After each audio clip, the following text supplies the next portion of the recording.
Bonjour et bienvenue à Finance 360 avec Alex Demers. Aujourd'hui, nous sommes mardi le 4 juin 2024 et nous sommes rendus à l'épisode 222 du podcast. Et aujourd'hui, je vais vous parler de quelque chose de perturbant par rapport au lien entre le gouvernement du Canada et le marché immobilier. Et là, je vous le dis tout de suite, j'invente rien. Tout ce que je vais vous dire, ce sont des informations qui sont publiques, que vous pouvez facilement trouver en cherchant un peu sur Internet, sur Google. D'ailleurs, je vais mettre des liens dans la description de l'épisode, question que vous puissiez en fait contre-vérifier qu'est-ce que je vais dire. Et commençons par le commencement. Comme vous le savez, au Canada, quand tu mets moins que 20% de mise de fonds, il faut que tu payes une prime d'assurance à la Société canadienne d'hypothèques et de logement, mieux connue sous le nom de SCHL. Donc, tout le monde connaît un peu la SCHL. Si jamais le propriétaire ne fait plus ses paiements hypothécaires, la SCHL va couvrir les pertes financières pour la banque. Autrement dit, quand tu contractes un prêt hypothécaire avec moins de 20% de cash down, de mise de fonds, tu payes une prime d'assurance pour protéger l'institution financière. Donc, cette prime-là, tu la payes directement au départ. Et du fait que plus la mise de fonds est petite, plus ça augmente le risque de perte pour la banque en cas de défaut de paiement.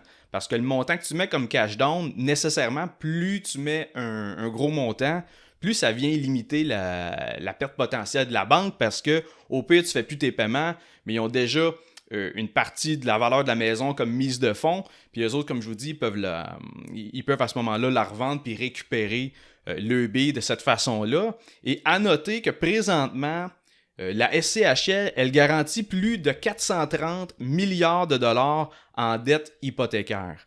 Donc, c'est quand même un montant considérable. Je vous rappelle que c'est à travers le pays au complet. Et avec cette assurance-là, qui permet en fait aux acheteurs de mettre seulement 5% de mise de fonds, vous pouvez comprendre que la SCHL, en fait, l'objectif, c'est justement de faciliter l'achat d'une propriété. Il faut savoir que la SCHL, elle appartient au gouvernement du Canada. Donc, par le biais de la SCHL, c'est le gouvernement fédéral qui facilite l'obtention d'un prêt hypothécaire. L'idée derrière ça, c'est que théoriquement, ça améliore l'abordabilité. Ça rend l'achat d'une maison plus abordable. Par contre, on s'entend, oui, t'es moins limité par le cash down que tu dois mettre, sauf que dans les faits, étant donné que justement, ça donne l'opportunité à plus de monde d'acheter, du fait que la barrière à l'entrée de la mise de fonds elle est réduite, à ce moment-là, ça augmente la demande et ça met une pression à la hausse sur les prix des maisons. Donc, le concept de base d'utiliser la SCHL comme assurance pour permettre aux acheteurs de juste mettre 5%, ça a fait un peu l'effet inverse. Et honnêtement, je veux pas que l'épisode bifurque trop sur l'absurdité d'une mise de fonds de juste 5%, mais disons que cette possibilité-là, ça bénéficie à beaucoup de monde dans le processus. C'est-à-dire que le courtier immobilier fait de l'argent, le courtier hypothécaire aussi, et surtout les banques font la palette avec tous les intérêts qu'elles ramassent dans la durée de vie de tous les prêts hypothécaires. Et au final, la mise de fonds de 5%, c'est bon pour tout le monde impliqué dans le marché immobilier, sauf la famille qui s'est fait vendre le rêve de devenir propriétaire et qu'elle finit finalement par juste travailler pour rembourser son hypothèque.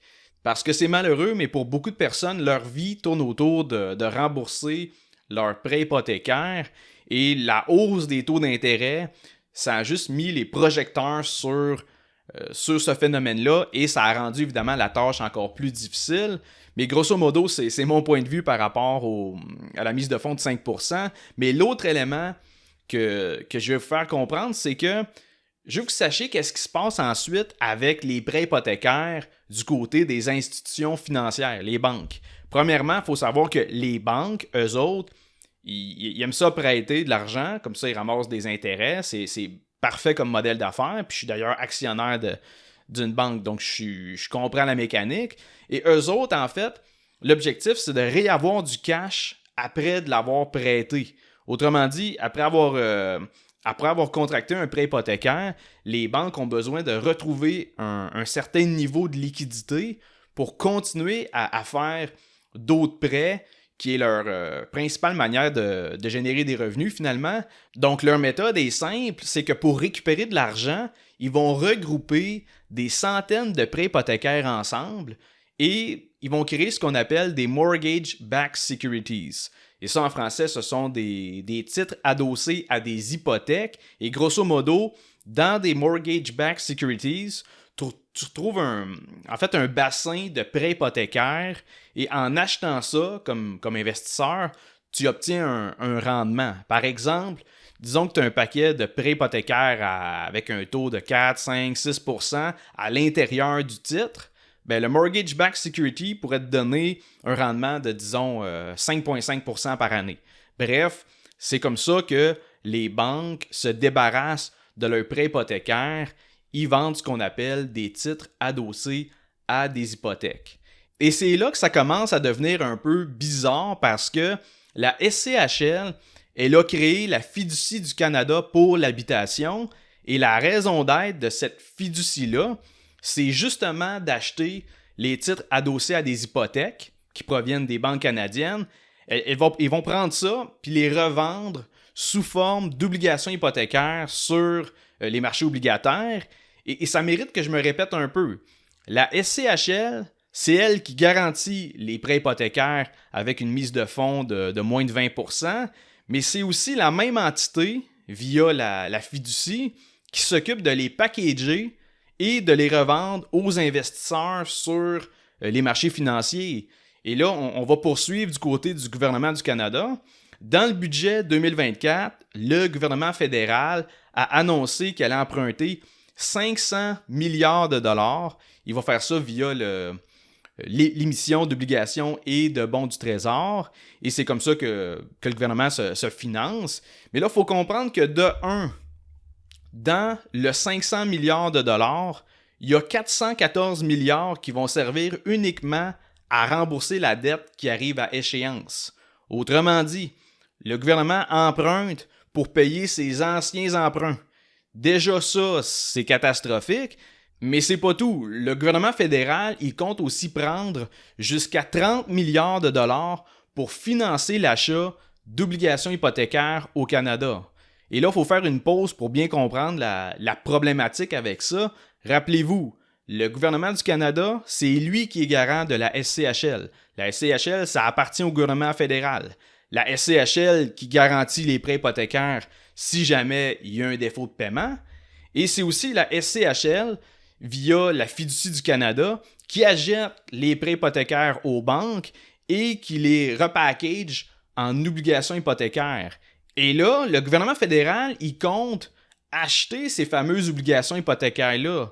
Et l'objectif derrière ça, c'est que le gouvernement, il veut générer des revenus. La mécanique, c'est que le gouvernement, il peut emprunter à un taux d'intérêt inférieur au rendement qui est offert par les obligations hypothécaires. Et c'est une forme d'arbitrage avec les taux d'intérêt. Autrement dit, ils font de l'argent avec le spread entre le taux d'intérêt auquel ils empruntent versus le taux d'intérêt qu'ils reçoivent avec les obligations. Mais si on veut résumer cette espèce de cercle vicieux-là, ultimement, le gouvernement du Canada, c'est celui qui garantit les prêts hypothécaires via la SCHL, mais c'est également lui qui va devenir le plus grand acheteur d'obligations hypothécaires. Il faut aussi savoir que ces obligations-là, ils sont cotées AAA par les agences de notation parce que justement, elles sont backées par le gouvernement. Mais là, l'affaire qui ne marche pas avec ça, c'est que le gouvernement il va agir comme l'assureur et le détenteur de la dette. Donc, dans le scénario où il y a un grand nombre de propriétaires qui n'arrivent plus à faire leur paiement sur leur maison, savez-vous c'est qui est dans le trouble? Ce ne sont pas les banques canadiennes parce qu'eux autres sont backés par l'assurance de la SCHL. C'est le gouvernement du Canada qui est au bat. Et quand je dis le gouvernement du Canada, ce ne sont pas les politiciens qui ont mis en place des mesures de même qui vont perdre de l'argent. Ce sont tous les contribuables canadiens qui vont en subir les conséquences. Parce que si jamais les défauts de paiement explosent sur les prêts hypothécaires, le gouvernement n'aura pas le choix d'intervenir puis de bail-out les dettes qui sont liées aux hypothèques. C'est-à-dire qu'il n'y aura pas le choix d'assumer les pertes qui découlent des défauts de paiement. Sauf que pour faire ça, ça prend du cash. Donc, encore une fois, il faudrait que le gouvernement continue de s'endetter en faisant imprimer une quantité d'argent phénoménale, ce qui causerait une autre vague d'inflation, probablement encore pire que celle causée par les dépenses gouvernementales durant la pandémie de 2020-2021.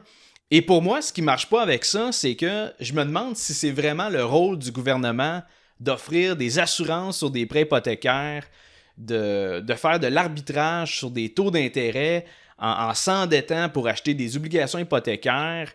Toute cette mécanique-là, il ne faut pas oublier que le gouvernement en soi, il n'a pas d'argent. Il a soit de l'emprunt ou sinon ses revenus proviennent des taxes et des impôts des contribuables.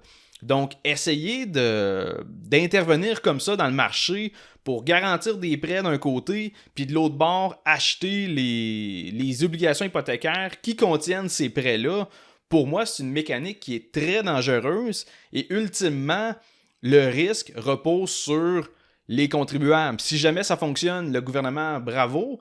Par contre, si ça ne fonctionne pas, c'est là que c'est catastrophique parce que pour contrôler la crise financière qui en découlerait, le gouvernement n'aurait pas le choix de s'endetter outre mesure.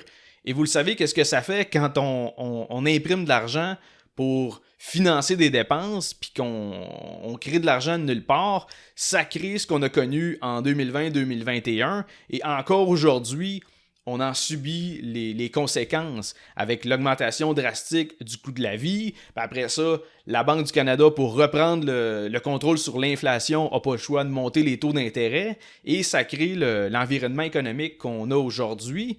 Mais finalement, ma réflexion par rapport à ça, c'est que le gouvernement du Canada a essayé d'intervenir à maintes reprises sur le marché de l'immobilier et c'est un secteur qui est devenu excessivement problématique avec la crise du logement, le prix des maisons qui est plus abordable pour la classe moyenne. Et je pense que plus il essaie d'intervenir, plus il essaie de mettre des mesures en place, plus tu viens nuire en fait au libre marché de l'immobilier. Donc c'est pour ça que quand je vois la mécanique avec la SCHL qui garantit les prêts hypothécaires, après ça qui crée la Fiducie du Canada pour l'habitation, qui achète les titres adossés à des hypothèques aux banques canadiennes, qui les prend, qui les repackage puis qui les vend sur les marchés financiers, puis que là le gouvernement dit « Parfait, moi je vais prendre jusqu'à 30 milliards de dollars pour acheter ces obligations hypothécaires-là », pour moi ça fait aucun sens et je tenais à partager cette observation-là.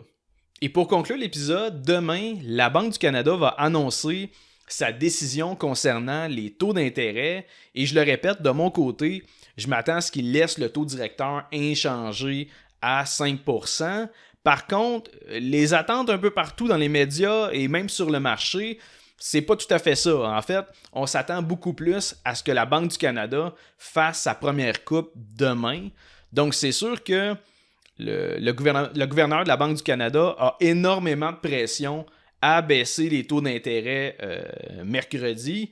Donc, je ne serais pas surpris de voir ça non plus, même si, dans le fond, ça vient principalement du fait que l'indice des prix à la consommation a baissé à 2,7% en avril. Donc ça, évidemment, c'est l'IPC au Canada. Mais en même temps, on se réjouit d'un ralentissement de l'inflation avec l'IPC qui a augmenté de seulement 2,7%. Mais il faut comprendre deux choses par rapport à ça. De un, le fait que l'IPC est plus bas, ça ne veut pas dire que les prix ont baissé. Ça veut dire que la croissance des prix a ralenti. Mais dans les faits, les prix au Canada sont encore en train de monter. Et de deux, une hausse de 2,7%, oui, c'est vrai que c'est mieux que le taux d'inflation des 3 dernières années. Par contre, les dommages sont déjà faits. Faut pas oublier que la hausse de l'inflation, c'est composé. C'est-à-dire qu'à chaque année, la hausse des prix se rajoute à l'augmentation des prix des années précédentes. Si on regarde l'historique du taux d'inflation annuel au Canada, on peut voir qu'en 2021, les prix ont monté de 3,4%. En 2022, les prix ont jumpé de 6,8%. Et en 2023, le taux d'inflation a été de 3,9%. Et comme je vous dis, le 3,9%, il se rajoute à la hausse de 6,8%. C'est comme les intérêts composés, mais ça s'applique sur la croissance des prix. Donc pour moi, c'est sûr que se réjouir de l'IPC qui monte seulement de 2,7% le mois passé, c'est un peu comme regarder sa maison qui est en train de brûler, puis se dire « Ouais, mais là, me semble que c'est moins pire parce qu'elle est en train de brûler moins vite. » Ouais, mais là, on s'en fout, là, ta maison est en feu pareil. Ce que je veux dire par là, c'est que ça va prendre un certain temps avant que les salaires des travailleurs parviennent à rattraper la hausse exponentielle du coût de la vie. Et quand je dis un certain temps, je parle de des années. Et je pense aussi qu'on se réjouit un peu trop par rapport à une coupe du taux directeur au Canada parce que même si les taux d'intérêt descendent de 0,25 ou 0,50%, reste que pour les propriétaires qui vont renouveler leur prêt hypothécaire, ça va être des taux d'intérêt qui vont être plus élevés que ce qu'on a connu durant les 15 dernières années, et surtout beaucoup, beaucoup plus élevés que les taux hypothécaires de 2020-2021. Bref, même avec une ou deux ou trois baisses du taux directeur, faut que les Canadiens s'habituent à cette nouvelle normalité en termes de coût d'emprunt. Tout le monde capote avec les taux d'intérêt actuels, mais si on recule dans le temps, on est beaucoup plus loin de la normalité en termes de taux d'intérêt. La dernière décennie nous a fait des accroires avec un coût d'emprunt qui est minime. C'était des taux d'intérêt. Le taux directeur n'a jamais dépassé 2% durant les 13 dernières années. Donc, c'est sûr que ça a donné des mauvaises habitudes aux consommateurs, mais également aux entreprises. Même le gouvernement s'est endetté avec les taux d'intérêt qui étaient au plancher. Donc, il faut briser cette habitude-là et c'est très difficile, surtout quand on combine ça avec la hausse du coût de la vie, avec l'inflation. Donc, je comprends les difficultés financières dans ce moment, mais il ne faut pas se mettre la tête dans le sable et penser qu'une coupe du taux directeur de 0,25 ou 0,50%, ça va régler tous les problèmes. Tant qu'à moi, c'est un peu même le contraire parce que je trouve ça un peu dangereux de baisser les taux d'intérêt maintenant. C'est-à-dire que c'est possible qu'il y a bien du monde, bien des consommateurs qui attendaient de faire un move. Ils attendaient juste que les taux d'intérêt descendent un peu, puis là, ils vont acheter telle affaire avec du financement, ils vont décider de faire tel move, lancer tel projet. Et ça pourrait donner naissance à une seconde vague d'inflation. Encore là, j'extrapole, mais le point derrière ça, c'est que présentement, ça fonctionnait. Il y avait vraiment un ralentissement économique. Il y a eu une baisse de la consommation et je pense que ça a contribué à la baisse du taux d'inflation. Présentement, ça semble être sous contrôle, c'est-à-dire être en bas de 3%, mais ce sont seulement les premiers signes d'un ralentissement de l'inflation. Ça fait seulement quelques mois qu'elle est en dessous de 3% sur une base annuelle, mais il ne faut pas penser que c'est impossible que dans un mois ou deux ou trois, il y a une resurgence de l'inflation à la hausse. Bref, tout ça pour dire que je pense que ce serait mieux de retarder un peu la baisse du taux directeur. Là, c'est à savoir ce que le gouverneur de la Banque du Canada va penser de tout ça. Donc, on va avoir la réponse à cette question-là demain. Et sur ça, je vais terminer l'épisode. Si vous aimez le contenu, je vous invite à laisser un 5 étoiles sur Spotify, à laisser un avis sur Apple Podcasts, laisser un petit commentaire. Je vais prendre le temps de lire ça. Ou simplement vous abonner à ma chaîne YouTube. Et encore une fois, je vous remercie de votre écoute et on se revoit mardi prochain pour un autre épisode de Finance 360.